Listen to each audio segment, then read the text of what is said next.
नमस्कार दोस्तों, ये ट्रांसफर रेडियो इंडिया की प्रस्तुति है और आप देख रहे हैं सत्यवचन कार्यक्रम। मैं आप सबका इस कार्यक्रम में स्वागत करता हूं। सत्यवचन कार्यक्रम में बाइबल की एक एक पुस्तक का हम क्रमवार अध्ययन करते आ रहे हैं कि आप सर्वशक्तिमान परमेश्वर की इच्छा को जानें और उसे पूरा करने के द्वारा अपने जीवन में आशीष प्राप्त करें। दोस्तों, बाइबल में नीति वचन की पुस्तक 10वां अध्याय 17 पद में लिखा है, जो शिक्षा पर चलता है वह जीवन के मार्ग पर है, परंतु जो डांट से मुंह मोड़ता है वह भटकता है या भटक जाता है। मनुष्यों की सलाह हमें जीवन के मार्ग से भटका सकती है, परंतु परमेश्वर की सम्मति हमें संकट से बचाती है। दोस्तों, आज परमेश्वर के वचन का लिखित रूप हमारे पास है, जिसमें हमारे जीवन का एक एक प्रश्न का, जीवन के सभी समस्याओं का हल हमें मिलता है।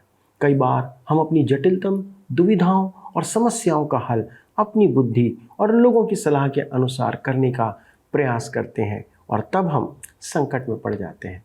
दोस्तों, दाऊद ने भी एक ऐसी ही गलती किया था और भारी संकट में पड़ गया।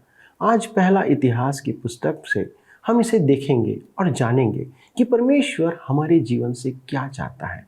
दोस्तों, साथ ही आपसे निवेदन है कि अंत में पूछे गए सवाल का सही उत्तर हमें 24 घंटों के अंदर 9651433397 पर SMS या WhatsApp करने का कष्ट करें और हमसे उपहार प्राप्त करें। मित्रों, पिछले अध्ययन में हमने दाऊद के योद्धाओं के बारे में देखा है। अब हम देखेंगे कि दाऊद ने वाचा का संदूक यरूशलेम लाने का प्रयास किया और परमेश्वर की दृष्टि में उसका यह पहला प्रयास सही था या गलत था।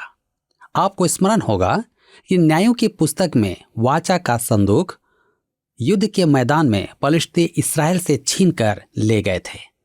अब क्योंकि वाचा के संदूक के कारण उन्हें अनंत कष्ट उठाने पड़ रहे थे, उन्होंने उसे एक नई बैलगाड़ी पर रखकर लौटा दिया था। इसे हम पहला शामुएल 6 अध्याय में पाते हैं। उस दिन से दाऊद के युग तक वाचा का संदूक किर्यतरीम में अबीनादाब के घर में ही था। अब दाऊद वाचा के संदूक को राजधानी में अर्थात यरूशलेम लाने का प्रयास करता है। परमेश्वर ने इस पर ध्यान दिया क्योंकि वह आत्मिक बातों पर दाऊद द्वारा दिए गए महत्व से प्रसन्न हुआ था, परंतु दाऊद ने गलत आरंभ किया, जैसा हम देखेंगे। पहले इतिहास की पुस्तक 13 अध्याय के 1 पद में लिखा है, और दाऊद ने सहस्त्रपतियों, शतपतियों और सब प्रधानों से सम्मति ली। ध्यान दीजिए, दाऊद इस्राएल का नया राजा था। सिंहासन पर बैठने के बाद उसने बड़ी बड़ी योजनाएं बनाई। उसने वाचा के संदूक को यरूशलेम लाने का स्वप्न संजोया। अतः उसने सब प्रधानों के साथ मंत्रणा की। मेरे विचार में इन मनुष्यों की राय जानना दाऊद की भूल थी, क्योंकि परमेश्वर उसका पथ प्रदर्शन कर रहा था, वही उसकी अगुवाई कर रहा था। उसे मनुष्य की अगुवाई की आवश्यकता नहीं थी।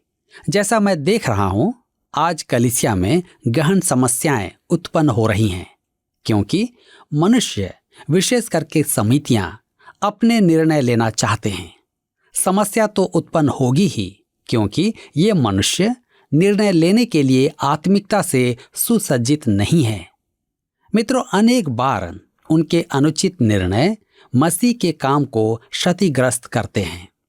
मुझे ऐसा प्रतीत होता है कि इन अगुओं से परामर्श करके दाऊद ने भूल की थी। सबकी सुनकर दाऊद परेशानी में पड़ गया था।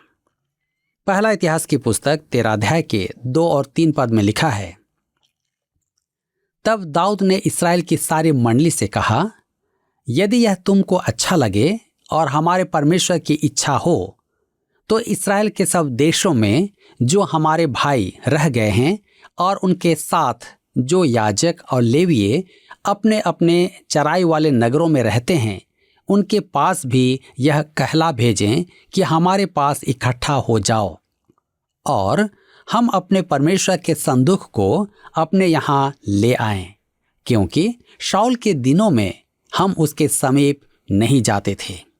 यह शाऊल के युग पर टिप्पणी है। उस युग में मिलाप वाले तंबू में उपासना समाप्त हो गई थी। परिणाम स्वरूप संपूर्ण व्यवस्था समाप्त हो गई थी। लेवी भी तितर वितर हो गए थे। अतः संपूर्ण देश में समाचार भेजा गया कि दाऊद वाचा का संदूक यरूशलेम लाना चाहता है।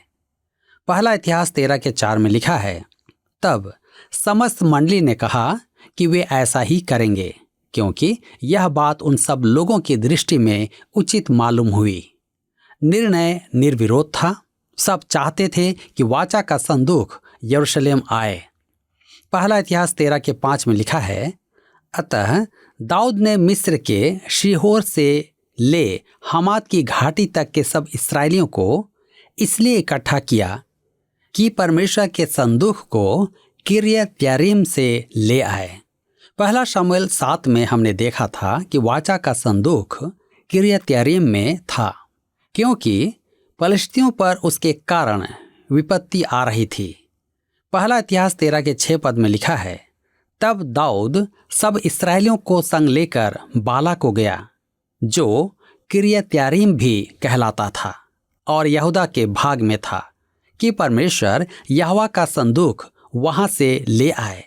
वह तो करूबों पर विराजने वाला है और उसका नाम भी यही लिया जाता है।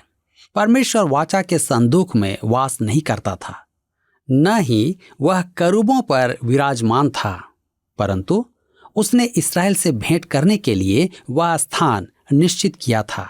वहां उसकी उपस्थिति थी। अब वे बड़ी भूल करने जा रहे हैं। किसी ने उचित ही कहा है, सही काम गलत तरीके से करना। वाचा का संदूक यरूशलेम तक लाना तो उचित था, परंतु उसके परिवहन की विधि गलत थी। पहला इतिहास 13:7 में लिखा है, तब उन्होंने परमेश्वर का संदूक एक नई गाड़ी पर चढ़ाकर अबीनादाब के घर से निकाला और उज्जा और अह्यो उस गाड़ी को हाँकने लगे। मित्रों, परमेश्वर ने वाचा के संदूक के परिवहन के स्पष्ट निर्देश दिए हुए थे। मिलाप वाले तंबू के अन्य सब अवयव गाड़ियों पर ले जाए जा सकते थे, परंतु वाचा का संदूक नहीं। गिनती की पुस्तक 4:15 में देखिए, परमेश्वर ने मूसा को क्या निर्देश दिए थे। जब हारून और उसके पुत्र छावनी के कूच के समय पवित्र स्थान और उसके सारे सामान को ढांप चुके, तब उसके बाद कहाती उसके उठाने के लिए आए, पर किसी पवित्र वस्तु को न छुएं, कहीं ऐसा ना हो कि मर जाएं। कहातियों के उठाने के लिए मिलाप वाले तंबू की ये ही वस्तुएं हैं। वाचा का संदूक गाड़ी पर रखकर नहीं ले जाना था, उसे कहात वंशियों के कंधों पर उठाया जाना था। क्यों? क्योंकि वाचा मसीह के विषय बताती है और मसीह को आज भी हर एक व्यक्ति को व्यक्तिगत रूप से उठाना है। मनुष्य प्रायः इसे आसान विधि से उठाना चाहता है। मित्रों, परमेश्वर के वचन को फैलाने में परिश्रम की आवश्यकता होती है। मनुष्य लागत के बारे में कुड़कुड़ाता है। मैं तो अपना व्यय स्वयं वहन करता हूँ और आपको भी बता देना चाहता हूँ कि परमेश्वर के वचन के सेवा में लागत लगती है। हम उसे वाहन पर रखकर नहीं भेज सकते, हमें स्वयं उसे उठाना है। प्रत्येक जन को उसका अपना बोझ उठाना है। अतः आइए हम इसे लोगों तक पहुंचाएं। गलातियों के पत्र 6 उसके 5 में पौलुस कहता है, क्योंकि हर एक व्यक्ति अपना ही बोझ उठाएगा, सबको अपना अपना बोझ उठाना है। दूसरे शब्दों में, हम सबको इस प्यासे संसार में वचन के प्रसारण हेतु कंधा लगाना है। परमेश्वर आकाश में सुसमाचार नहीं लिखता है, उसकी संतान को ही उसके वचन को फैलाना है। पहला इतिहास की पुस्तक 13:8 में लिखा है, दाऊद और सारे इस्राएली परमेश्वर के सामने तन मन से गीत गाते और वीणा, सारंगी, डफ, झांझ और तुरियां बजाते थे। दाऊद एक महान गीतकार था और यह अवसर बड़े आनंद का समय था, परंतु अकस्मात ही दुर्घटना घटी और सब शांत हो गया। पहला इतिहास 13 उसके 9 और 10 में लिखा है, जब वे किदोन के खलियान तक आए, तब उज्जा ने अपना हाथ संदूक को पकड़ने के लिए बढ़ाया क्योंकि बैलों ने ठोकर खाई थी। तब यहोवा का कोप उज्जा पर भड़क उठा और उसने उसको मारा, क्योंकि उसने संदूक पर हाथ लगाया था। वह वहीं परमेश्वर के सामने मर गया। क्यों? क्योंकि उनका तरीका गलत था, उनकी गवाही सही नहीं थी। आप कहेंगे यह तो वास्तव में निर्दयता थी।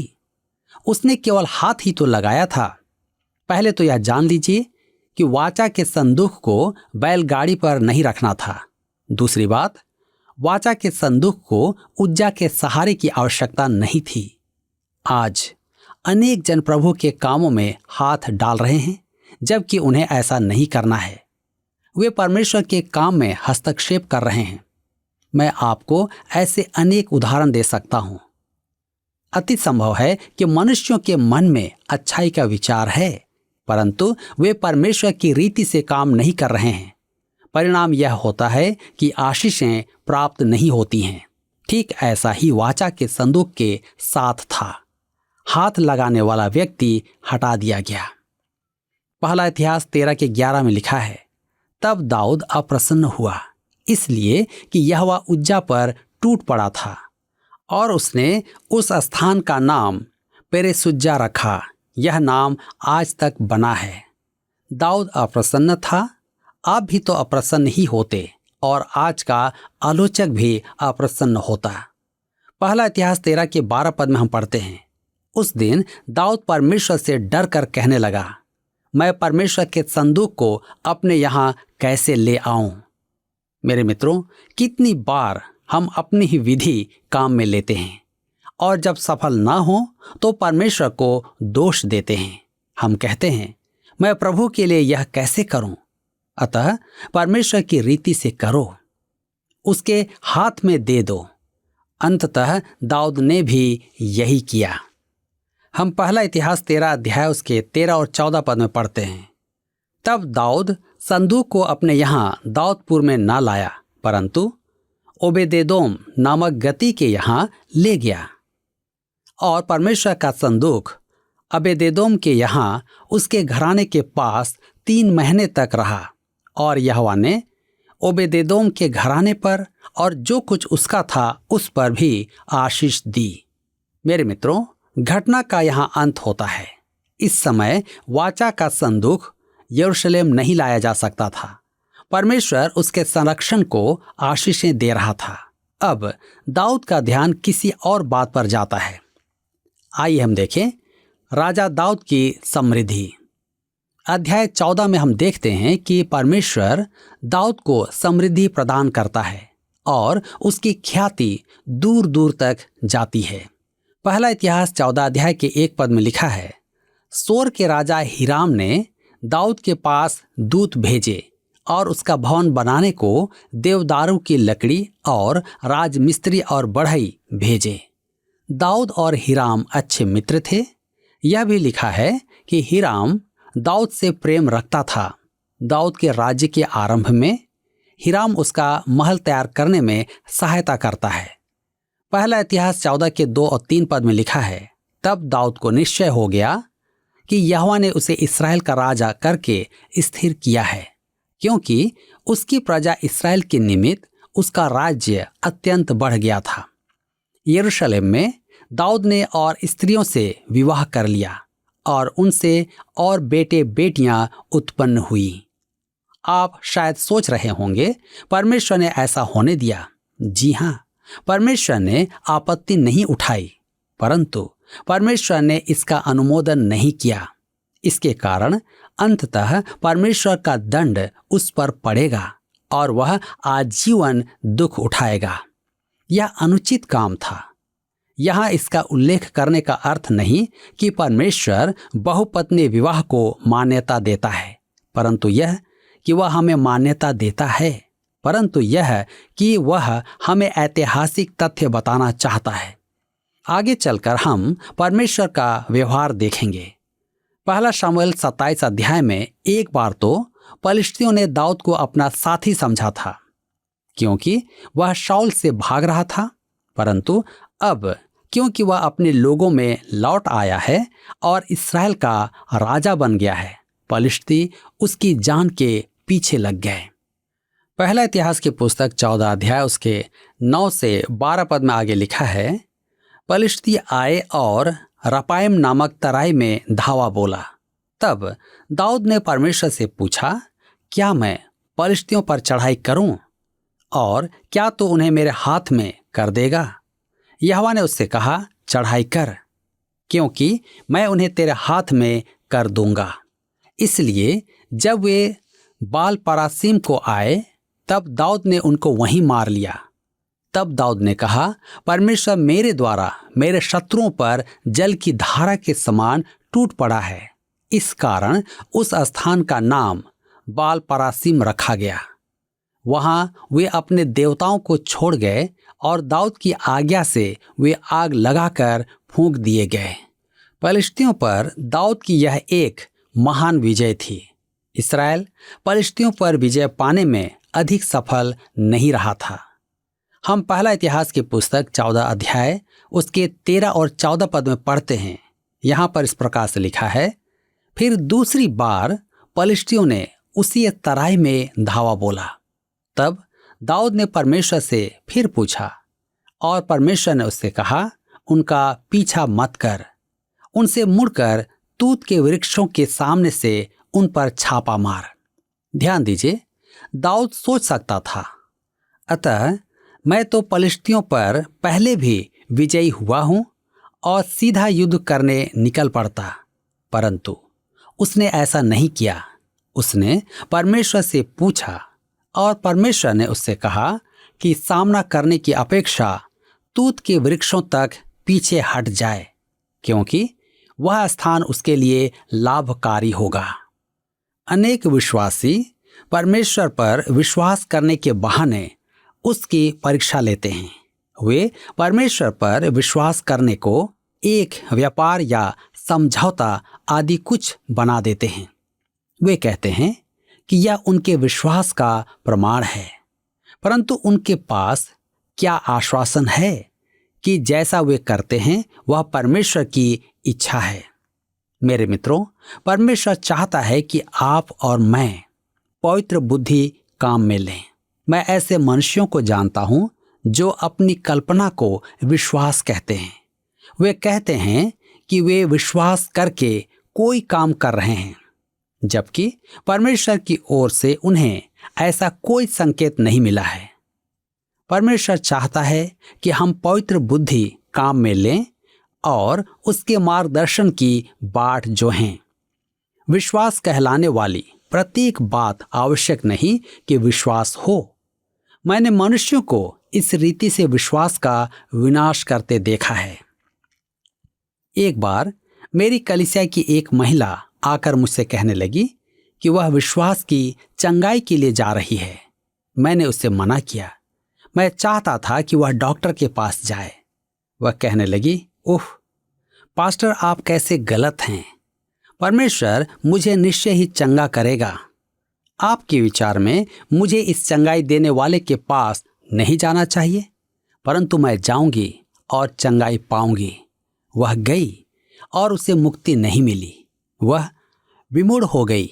वह सोचती थी कि परमेश्वर उसे चंगा करेगा, परंतु चंगाई न पाने के कारण वह विश्वास त्याग कर परमेश्वर के विरुद्ध हो गई। वह कहने लगी, परमेश्वर ने मुझे गिरा दिया है। नहीं, उसने उसे गिराया नहीं। वह तो केवल यह चाहता है कि हम मूर्खता का काम न करें। वह चाहता है कि हम सही बुद्धि काम में लें। उसे डॉक्टर के पास जाना था। उसकी मूर्खता के कारण वह अंत में मर ही गई।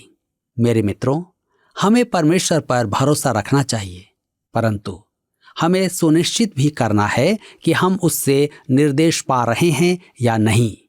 कभी कभी हमें आगे बढ़कर बैरी का सामना करना है, तो कभी पीछे भी हटना है। पहले इतिहास की पुस्तक 14 अध्याय उसके 15 पद में आगे लिखा है, और जब तूत के वृक्षों की फुनगियों में से सेना के चलने की सी आहट तुझे सुन पड़े, तब यह जानकर युद्ध करने को निकल जाना कि परमेश्वर पलिश्तियों की सेना को मारने के लिए तेरे आगे जा रहा है। मेरे एक पास्टर मित्र ने मेरे पास आकर मुझे शुभ संदेश सुनाया कि वह नई कलीसिया में सेवा करने जा रहा है। क्योंकि मैं उस कलीसिया के बारे में जानता था, इसलिए मैंने उसे वहां न जाने का परामर्श दिया। उसने पूछा, क्यों? मैंने कहा, आप तूत के वृक्षों की फुनगियों में से सेना के चलने की आहट सुनने तक प्रतीक्षा करें, तब वहां जाना। कभी ऐसा समय भी आता है कि हमें तब तक प्रतीक्षा करनी होती है जब तक कि यह सुनिश्चित न हो जाए कि परमेश्वर हमारे लिए मार्ग तैयार कर रहा है। मेरे मित्रों, विश्वास में आगे बढ़ जाने वाली बात संभवतः विश्वास न हो। ऐसा भी हो सकता है कि वह कोरी कल्पना हो। हमें परमेश्वर पर विश्वास करने की अपेक्षा उसकी परीक्षा करनी होती है। तूत के वृक्षों में फुनगियों की आवाज। हमें सावधान रहना है कि जिसे हम विश्वास में कदम उठाना कहते हैं, वह कहीं मूर्खता का काम तो नहीं है। हम कभी कभी विश्वास के नाम में परमेश्वर की परीक्षा लेते हैं। मेरे मित्रों, आज निश्चय ही मुझे और आपको इस बात पर विचार करने की आवश्यकता है कि क्या आज मैं सचमुच में परमेश्वर पर विश्वास कर रहा हूं या कर रही हूं, या सिर्फ मैं अनुमान लगा रही हूं। आज के इस वचन के द्वारा परमेश्वर आप सबकी सहायता करे ताकि आप अपने जीवन में एक सही निर्णय ले सकें। पिछले प्रश्न का उत्तर है बी, सियोन। दाऊद की राजधानी दाऊदपुर सियोन नाम से भी जानी जाती थी। आज का प्रश्न है, दाऊदपुर लाने से पहले परमेश्वर की वाचा का संदूक किसके घर पर रखा गया था? ए, दाऊद, बी, उज्जा, सी, अबीनादाब, डी, ओबेदेदोम। मित्रों, इस प्रश्न का उत्तर हमें कल सुबह 6 बजे से पहले विकल्प ए, बी, सी या डी के साथ अपना नाम, पता, स्थान के साथ 9651433397 पर SMS या WhatsApp करें। सभी विजेताओं को विशेष पुरस्कार प्रदान किए जाएंगे। धन्यवाद। क्या आपको यह कार्यक्रम पसंद आया? अभी हमें एक मिस कॉल करें और आप अगले विजेता हो सकते हैं।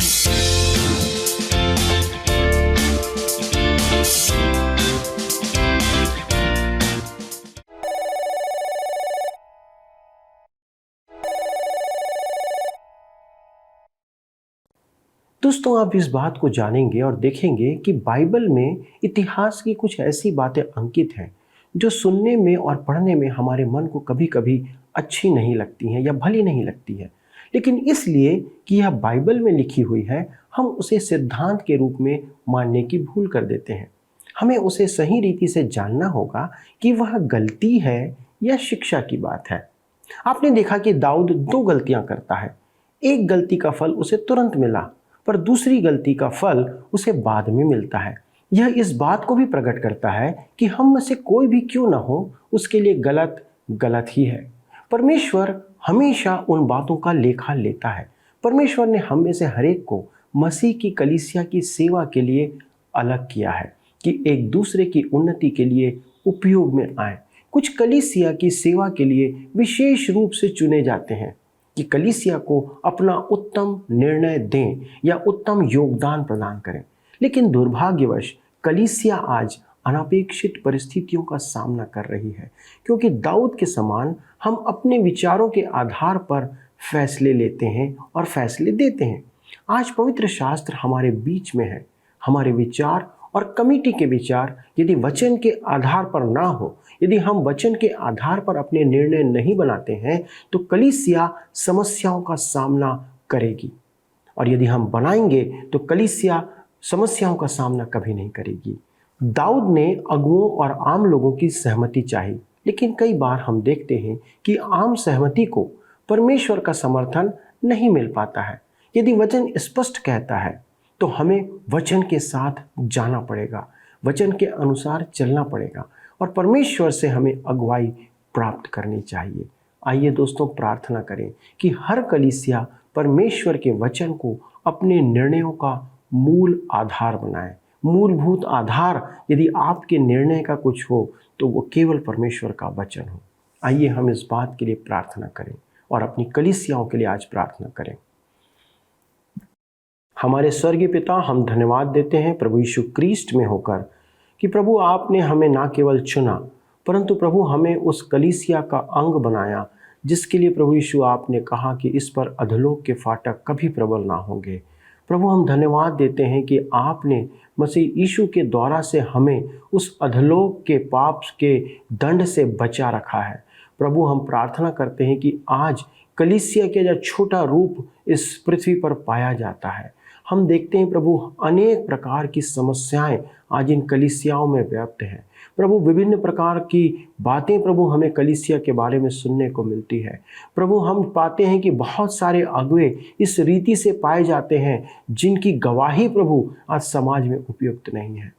पिता, हमारी प्रार्थना है कि आपका आत्मा इनकी अगुवाई करे।